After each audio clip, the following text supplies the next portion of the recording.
How do you stop a cartel that operates like a Fortune 500? In Boston, the answer started with 5 days that looked more like a military campaign than a police raid. 23 field divisions, 7 foreign partners, and simultaneous hits from Los Angeles to New England moved at once to deny CJNG a single minute to reroute or burn evidence. By the end, 6,000 kilograms of meth, nearly 23,000 kilograms of cocaine, 92 kilograms of fentanyl powder, pills made to look like Adderall. Forget showed us some of the more than 22,000 pills and other drugs seized during the operation. Notably, M30s. M30 pills are counterfeit oxycodone, but Forget says they're also increasingly seeing counterfeit stimulant. Over 1 million fake pills, $48 million, and 244 guns were off the board. So what made the first 5 hours decisive? Before we move on, please take a moment to subscribe to the channel and like the video. Why did 23 field divisions move at the same minute? And why did Boston's first 5 hours matter more than the next 5 days? Because at 5:47 a.m., clocks hit the same second in every command post, and the green light memo turned from draft to directive.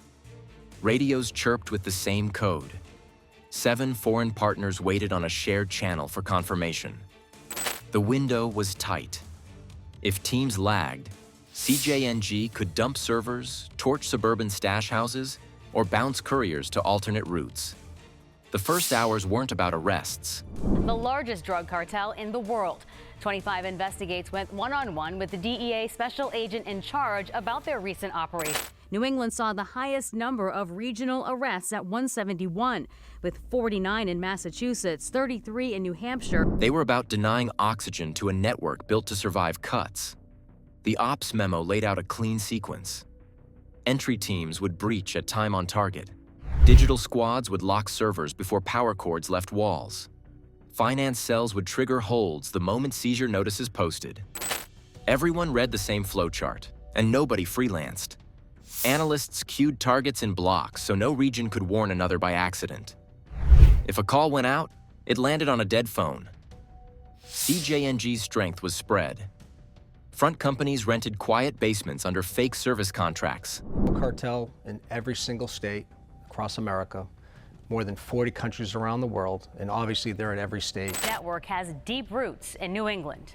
They're our public enemy number one. Jared Forget, the special agent in charge of DEA's New England Field Division. Couriers moved like delivery drivers, signed for packages, and waved at doorbell cameras.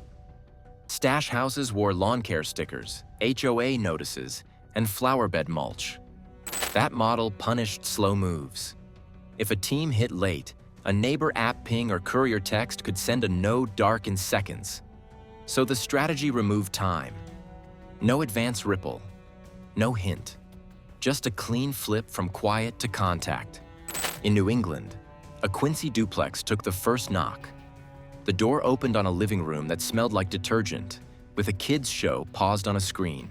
Teams found a false wall behind a bookcase and a crawl space lined with sound blanket. While that was happening, Los Angeles agents sat down a warehouse leaseholder who kept 4 shell companies in rotation. Each name matched a different certificate on the wall. He'd signed a master lease for imported fixtures, but loading logs showed night entries only. Houston units moved on a trucking bay 2 slots from a national carrier. The bay worked as a cross-dock, swapping pallets between short-haul vans and interstate tractors so loads never met their original paperwork again. Tech rode shotgun. Handheld spectrometers came out the moment entry teams saw pill stock or residue. So we see fentanyl powder and we see counterfeit pills that are made to look like legitimate pills. Says last week, the DEA set out to arrest as many members of the Mexico-based Sinaloa cartel as possible. The devices chirped when they hit fentanyl analogs, letting teams tag rooms as hot or cold without guessing. Drones lifted above rooftops to scan perimeters with infrared. A shed with no chimney still gave off a steady rectangle of heat at floor level, consistent with an electric pill press.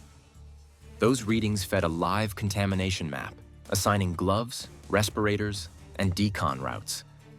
A Boston lab spun up fast testing for seized tablets that looked like pharmacy-grade oxycodone. The stamps were crisp, the coding felt right, trace readings said otherwise.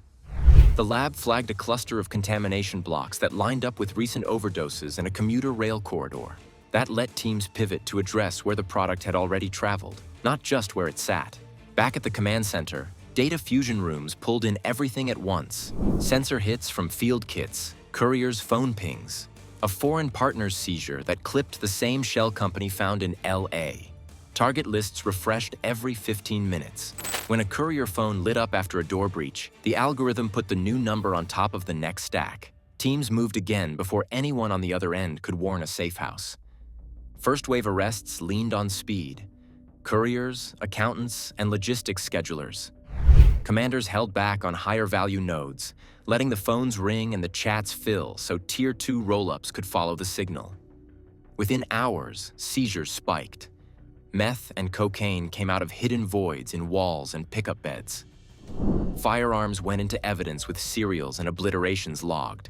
Cash and assets stacked into the ledger, a running total that proved the Simultaneous first strike plan had landed. The clock kept ticking because leadership wasn't the only target. The aim was to break the machine faster than it could reconfigure, one synchronized move after another. If CJNG can replace arrested managers in days, how do you make replacements impossible? You cut the air they breathe. After the first wave hits, the tempo shifted from doors to dollars, from seizures to starvation. Teams pivoted to deprivation. Finance desks lit up, logistics maps redrew, and safe houses turned from assets into liabilities. The squeeze ran across borders and time zones, with lawyers and analysts moving as fast as entry teams had on day one. Offshore and domestic fronts kept the cash alive. Shell companies stacked in Panama and Delaware, plus front businesses that looked like importers and distributors, gave leadership the option to reboot. One open line could restock a warehouse, float a courier payroll, or rent new space under a fresh alias. So day two began with a simple rule. Every pathway that could move money had to lock at once. Not tomorrow. Now. A wire room in New England froze accounts tied to a Boston area importer that moved fixtures on paper but passed risk and cash off the books. At the same hour, a foreign partner seized the related corporate registry. That halt did more than stop balances. It prevented scheduled payouts to couriers down the line, forcing drivers to miss fuel windows and skip handoffs. Phones stopped buzzing. A week's worth of runs died in a morning. Financial teams mapped the layers like an assembly line. Transfers jumped through corporate filers, landing in accounts that blended operating revenue with illicit funds. Analysts followed those hops with timestamps and reference codes, while interagency legal cells drafted holds that would stand up in courts on both sides of the border. The goal was not a headline. It was to keep capital from reappearing in a fresh LLC by afternoon. Logistics took a hit next. A shipping hub in Arkansas went dark under a federal seizure order. That hub wasn't a simple warehouse. It was a cross-dock that shifted pallets between regional vans and long-haul tractors, feeding New England and the Pacific Northwest without the cargo ever matching its origin tags again. When the doors shut, local redistributors lost stock, and just as damaging, they lost credit. IOUs turned into debts with no refill in sight.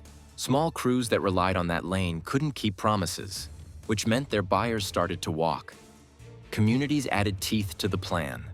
Neighborhood watch reports flagged odd midnight loading behind strip malls and storage units. Health centers rolled out overdose reversal kits and shared anonymized hotspot data that matched seized pill lots from the Boston lab.